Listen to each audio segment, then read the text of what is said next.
Halo semuanya, perkenalkan nama saya Dimas Arubimo dengan NIM 1352302. Dan pada kesempatan kali ini, saya akan menjelaskan hasil makalah saya mengenai implementasi fitur code autocorrection sederhana menggunakan algoritma Demirel-Levenstein untuk sarana variabel dan fungsi. Motivasi saya dalam menuliskan makalah ini adalah ketika melakukan pengembangan perangkat lunak, tentunya kita akan sering sekali untuk melakukan penulisan dengan cara mengetik. Nah, cuman ketika kita mengetik, seringkali kita melakukan kesalahan dalam pengetikan. Dan kesalahan itu sering terjadi ketika kita menambahkan suatu variabel, fungsi, atau parameter dalam suatu fungsi. Nah, ketika kita melakukan kesalahan ini, terkadang permasalahan yang kita anggap sepele ini, permasalahan typo, bisa jadi suatu permasalahan yang krusial jika typo ini berkaitan dengan fungsi-fungsi lainnya. Maka dari itu, diperlukan suatu cara untuk mencegah kesalahan ketika penulisan kode ini. Nah, dengan itu, saya mencoba untuk mengimplementasikan code autocorrection dengan algoritma Demirel-Levenstein. Nah, mengapa menggunakan algoritma Demirel-Levenstein? Algoritma Demirel-Levenstein ini menonjol karena kemampuannya dalam mengukur jarak edit antar dua string yang mempertimbangkan nggak cuma tiga operasi, tapi ada empat operasi di sini, yaitu terdapat penyisipan, yaitu insertion, penghapusan, yaitu deletion, substitution, dan juga transposisi karakter yang berdekatan. Transposisi karakter yang berdekatan ini, menurut Demirel, adalah kesalahan yang sering dilakukan oleh umat manusia dalam menulis secara mengetik, dan menurutnya sekitar 80% orang sering melakukan typo secara transposisi. Misalnya seperti salah, kadang orang ketika menulis harusnya salah menjadi S dan A-nya itu kebalik, jadi aslah misalnya. Nah, dengan adanya empat operasi ini, diharapkan kita bisa mengetahui kira-kira typo ini maksudnya menuju ke kata yang seperti apa. Seperti itu. Nah, selanjutnya saya akan bahas mengenai landasan teori terlebih dahulu. Tentunya karena kita membahas mengenai pola, pastinya kita perlu mengetahui dulu apa itu namanya pattern matching. Nah, pattern matching ini merupakan cabang klasik ilmu komputer yang mempelajari cara menemukan suatu pola string P di dalam teks yang lebih panjang string P. Nah, pada formulasi formal, masalah ini menuntut algoritma yang dengan kompleksitas rendah mungkin menentukan seluruh posisi di mana P muncul. Nah, secara historis, pattern matching ini umumnya adalah exact matching. Nah, exact matching ini kalau kita pelajari di perkuliahan ada beberapa yang diajarkan secara detail, yaitu ada KMP dan Boyer-Moore. Nah, cuman bukan algoritma itu yang kita pakai dalam mengimplementasikan kode algoritma Demirel-Levenstein Distance ini. Nah, cuman saya jelaskan pattern matching untuk mengarah ke konsep searching selanjutnya, yaitu fuzzy search. Nah, tidak seperti pattern matching yang melakukan searching secara exact. Fuzzy search ini adalah teknik melakukan pencarian yang mencari eh, kecocokan yang tidak selalu exact. Jadi, kecocokannya adalah kecocokan sebagian. Karena tentunya kata yang kita tulis ini merupakan typo, dan tidak mungkin typo ini ada dalam token yang kita miliki. Dan kita harus mencari kira-kira apa yang dimaksud dari kata typo tersebut. Makanya diperlukan fuzzy search.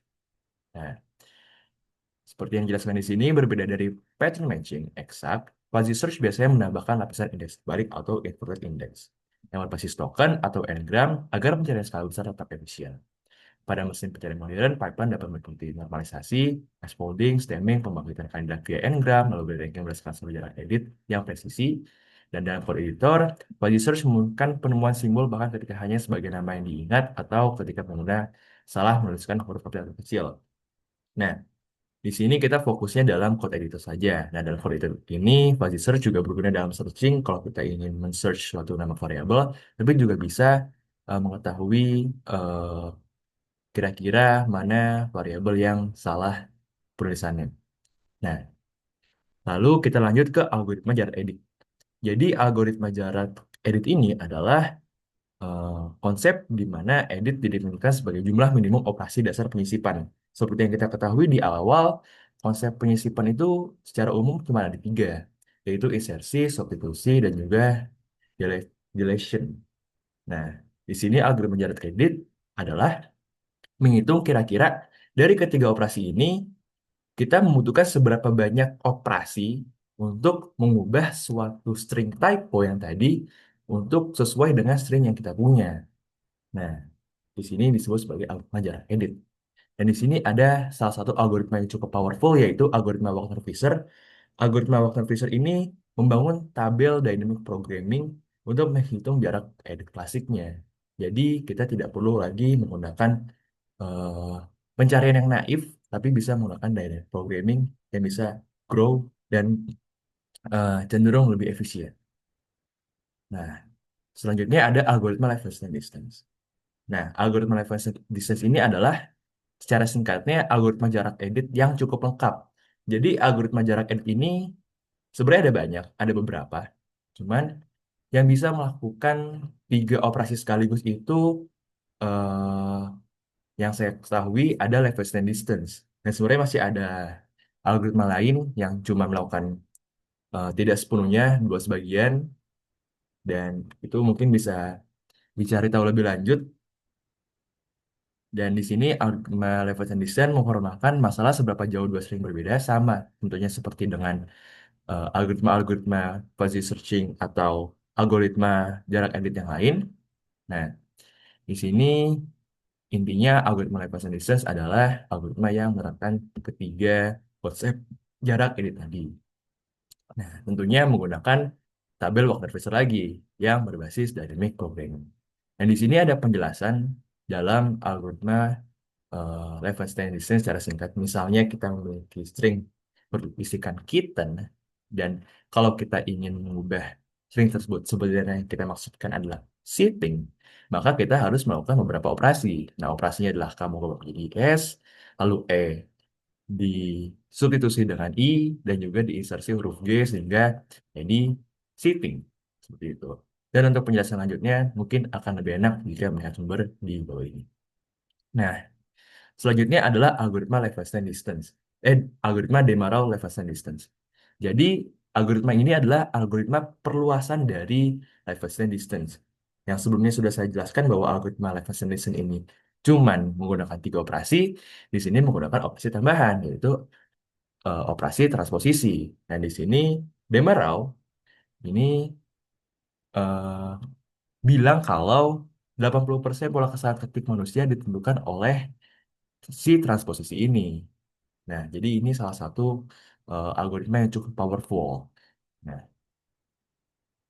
lalu kita lanjut saja ke metodologi karena saya rasa di bagian dynamic programming ini adalah salah satu penjelasan dari tabel Wagner-Fishernya dan ini adalah ambang ke batas kemiripan atau thresholdnya ini merupakan ambang batas kira-kira kita membutuh berapa jarak untuk eh, string ini dianggap dekat dengan apa yang kita mau. Jadi terdapat jarak supaya kita tidak asal dalam memilih sugesti dari token yang kita punya. Dan di sini juga saya akan menganalisa kira-kira gimana cara menentukan ambang batas kemiripan yang cocok dalam algoritma Demarol Passion Distance ini. Nah, di sini saya menggunakan data kode pemrograman dari tugas besar dasar pemrograman 2 tugas dasar pemrograman 1 pada tahun 2023-2024 yang OWCA. Jadi singkatnya kode pemrograman ini adalah kode yang sempat dipakai pada semester 2 yang digunakan untuk membuat game turn-based game. Ada monster, ada user, ada apa lagi ya? Singkatnya program yang saya gunakan ini program yang turn-based game. Dan di sini saya mendapatkan 997 kosakata yang teridentifikasi dan bagaimana cara saya mengidentifikasinya adalah menggunakan regex. Di sini saya mengambil huruf string yang memiliki huruf, tentunya diawali oleh huruf dan memiliki underscore, bisa memiliki underscore dan bisa dilanjutkan oleh huruf pengurut angka. Namun seperti yang kita ketahui bahwa bahasa Python tidak memungkinkan adanya penamaan angka dalam awal, maka tidak memperbolehkan adanya angka. Nah, dalam regex ini, saya juga memasukkan variabel konstan dan juga variabel-variabel fungsi yang eh, bisa mungkin untuk menjadi sebuah nama seperti dalam format snake case maupun dalam format camel case. Nah, selanjutnya adalah implementasi. Di sini implementasinya saya memiliki dua cara, yaitu secara statis dan secara dinamis. Secara statis ini sederhananya saya langsung menuliskan threshold-nya, tidak peduli dengan jenis kata input yang ditulis oleh pengguna, dan ada dinamis yaitu threshold-nya berdasarkan input dari pengguna. Jadi dihitung berdasarkan panjang string yang dimasukkan oleh pengguna. Nah, di sini saya menghitung threshold dinamis. Jadi singkatnya dari threshold dinamis ini saya menghitung panjang karakter, lalu terdapat alfa. Di sini alfa ini adalah koefisien yang modelkan rasio toleransi kesalahan. Dan di sini saya menempatkan defaultnya itu 0,25, berarti saya memperbolehkan adanya seperempat karakter yang salah dalam string yang dimasukkan. Dan di sini agar bisa memaksimalkan kondisi, agar tidak terlalu bias, saya memilih nilai yang paling besar dari floor, yaitu nilai paling kecil, dan juga minimal dari ceiling dan max cell alpha dan dikali length-nya. Nah, fungsi ini adalah untuk menjepit, istilahnya untuk clamp. Jadi, saya harus, algoritma ini harus bisa menentukan kira-kira mana sih threshold yang baik, gak cuman dari satu titik aja, tapi dari dua titik. Yaitu adalah panjang yang dikali dengan toleransi kesalahan, lalu ceilingnya berapa, kita pilih yang minimal yang mana, agar kita bisa tahu batas atas yang mana, dan kita pilih bawah floor-nya, yaitu supaya kita memiliki asumsi bahwa, oh ternyata ada harus ada asumsi dasar bahwa inputan yang dimasukkan oleh user ini memiliki kesalahan. Walaupun mungkin saja tidak memiliki kesalahan, tapi itu tidak masalah. Namun, agar bisa dipastikan kalau kata yang satu huruf misalnya bisa dicek juga kesalahannya, walaupun itu sebenarnya eh, kurang masuk akal sih. Tapi intinya kita asumsi bahwa input yang dimasukkan user memiliki kesalahan minimal satu untuk menjaga ambang batas bawahnya. Nah, secara matematis bisa dituliskan seperti ini. K sama dengan max dari floor, yang mana floor, max-nya itu adalah floor, yang didapatkan, yang dibandingkan dengan minimal dari ceiling, yang dibandingkan dengan ceiling dari alpha dikali length. Alpha ini adalah rasio kesalahannya, dan length-nya ini adalah panjang stringnya. Nah, selanjutnya adalah algoritma Demerol-Levenshtein. Dan di sini algoritma Demerol-Levenshtein tentunya menggunakan dynamic programming yang dijelaskan oleh algoritma Wagner, maaf saya lupa namanya, Wagner-Visser, yang dimana di sini kita membangun tabel Wagner-Visser terlebih dahulu untuk melakukan relation, insertion, dan substitution. Lalu di bawahnya, di sini saya akan mengecek transposition dari string yang ada untuk mengecek apakah kira-kira ada kesalahan penempatan dalam string yang dimasukkan oleh user. Nah, selanjutnya di sini ada suggest token. Suggest token ini sebenarnya bukan fungsi utamanya, tapi ini lebih ke fungsi pembantu, yang mana suggest token ini hmm, digunakan untuk mempermudah pengaplikasian dari Demerol-Levenshtein tentunya. Nah, karena tadi kita memiliki dua threshold, di sini saya memiliki dua cara untuk menampilkan suggest token. Suggest token ini kata yang disarankan dari typo itu maksudnya ya. Nah, kalau yang di sini, suggest token yang pertama, saya memiliki max distance-nya 2. Berarti ya hanya dibatasi secara default kalau kesalahan maksimalnya itu yang bisa ditampilkan cuma 2. Sedangkan apakah pasti cuma 2 kan belum tentu. Nah, selanjutnya di sini ada suggest token yang menggunakan dynamic dynamic threshold. Jadi menghitung dulu kira-kira kesalahan yang ditolerir dalam string ini kira-kira berapa. dan akhirnya ditampilkan dalam kandidat yang dianggap sebagai kandidat top. Seperti itu. Dan di sini saya juga telah melakukan beberapa percobaan, ada percobaan battle, dan mungkin akan lebih enak jika percobaannya dilanjut dalam coding segmen. Oke, kita lanjut. Tuh.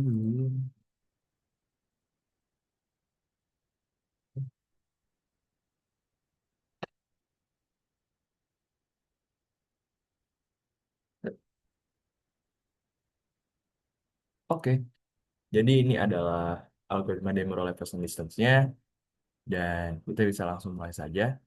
Dan sebenarnya ini ada dua kode yang awalnya terpisah dan saya gabungkan akhirnya jadi satu di sini. Jadi mungkin kalau misalnya ada sedikit perbedaan antara apa yang saya tampilkan di makalah dengan apa yang saya tampilkan di kitab, maksudnya adalah di file Dimer Leveson ini adalah gabungan dari konstan dan dynamic. Seperti itu. Dan misal di sini saya menggunakan mode-nya konstan dan saya mau mencari battle karena karena di sini ada battle, saya ingin mencari apakah ada fungsi battle ini benar atau ketika saya menulis kode yang berkaitan dengan fungsi battle apakah fungsinya benar dan kira-kira apa yang akan disugesti oleh program ini. Mari kita coba. Nah, di sini ada beberapa sugesti dan sugestinya cukup baik dan cukup cepat juga. Dalam konstan ini dipilih beberapa, ada tuh dua tiga, ada lima. Karena di sini saya menampilkan top K-nya itu ada 5, berarti menampilkan 5 suggestion token terdekat dengan typo yang kita masukkan, dan di sini tampilkan 5, dan yang paling kecil battle. Di sini tampilkan battle. Lalu selanjutnya setelah kita ganti ke dynamic, coba. Nah, di sini hanya ditampilkan dua saja, yaitu battle dan battle. Karena dia tidak menerima ambang batas yang lebih kecil, yang lebih besar dibanding dari 1,2. Jadi hanya ditampilkan dua saja. Dan tentunya, wow, beda ya kecepatannya. Coba kita ulang. 0,038 stand, oke, coba 0,04. Ya, lebih cepat sedikit dynamic threshold ini dibandingkan dengan konstan, dan suggestionnya saya rasa lebih dekat yang dynamic karena lebih restricted ya. Dia tidak mau menampilkan eh, jarak yang lebih besar dibanding minimal edit minimal apa namanya, minimal edit budgetnya dia, yaitu minimal threshold yang dia punya, seperti itu. Lanjut, misalnya kita menggunakan yang lain, contohnya adalah hmm, yang mungkin langsung yang panjang saja. Di sini ada display master. Tapi kita masukkan saja. Nah, di sini ditampilkan ada dua, ada display monster inventory dan monster, dan di display inventory menampilkan yang cukup besar ya di sini di successful. Padahal nggak ada monsternya di sini. Tapi cukup baik juga. Dan di sini kalau kita ubah ke dynamic, misalnya, wah lebih cepat ya. Di sini dia hanya menampilkan satu saja. Jadi lebih lebih akurat, lebih presisi. Padahal tetap hanya 5, tapi menghasilkan restriction yang lebih dekat dengan typo-nya. Seperti itu. Dan mungkin sekian saja demo demo harvest distance-nya. Kita langsung saja ke bagian kesimpulan. Oke.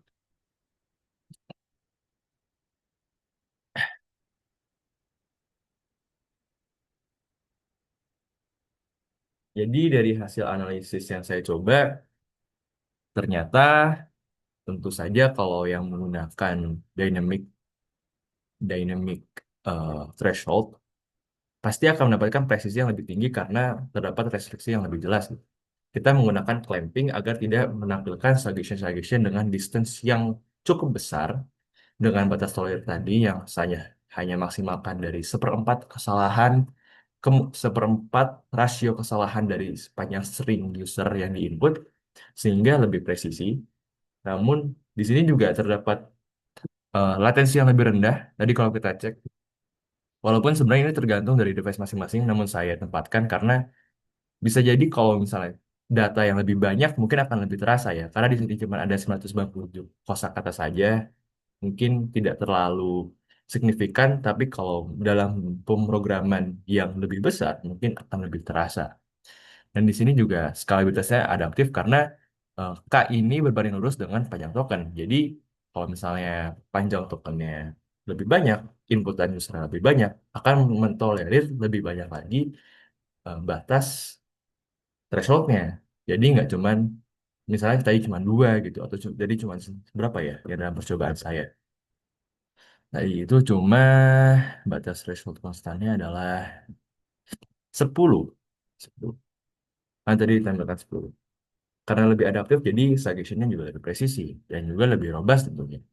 Karena di sini ada mekanisme retry. Oh iya, saya belum jelaskan retry. Jadi kalau misalnya tidak ketemu intinya, tidak menemukan token yang presisi, maka akan batas threshold-nya akan diperbesar lagi dari bawah. Seperti itu. Nah, di sini kesimpulannya adalah implementasi fitur autocorrection berbasis dynamic threshold memberikan keseimbangan optimal antara keakuratan dan kinerja. Penyesuaian ambang secara proporsional terhadap panjang token, disertai batas bawah atas, serta skema retry, memungkinkan sistem menghasilkan daftar salah ringkas dan relevan pada berbagai skenario kesalahan ketik. Seperti yang sudah saya jelaskan tadi, dengan adanya batas yang dynamic, hasilnya akan lebih presisi dan tidak akan menghasilkan suggestion-suggestion yang eh, jauh dari apa yang diinginkan oleh pengguna. Mungkin sekian saja algoritma dan juga penjelasan dari makalah yang saya buat. Saya ingin berterima kasih kepada Bu Ulfa dan juga Pak Munir selaku dosen pembimbing dalam mata kuliah strategi algoritma ini. Dan saya juga berterima kasih kepada orang tua saya dan juga kepada Tuhan Yang Maha Esa yang telah membantu saya dalam menyelesaikan kali ini. Terima kasih juga kepada penonton yang telah menyaksikan penjelasan saya. Sekian dari saya, terima kasih dan sampai jumpa.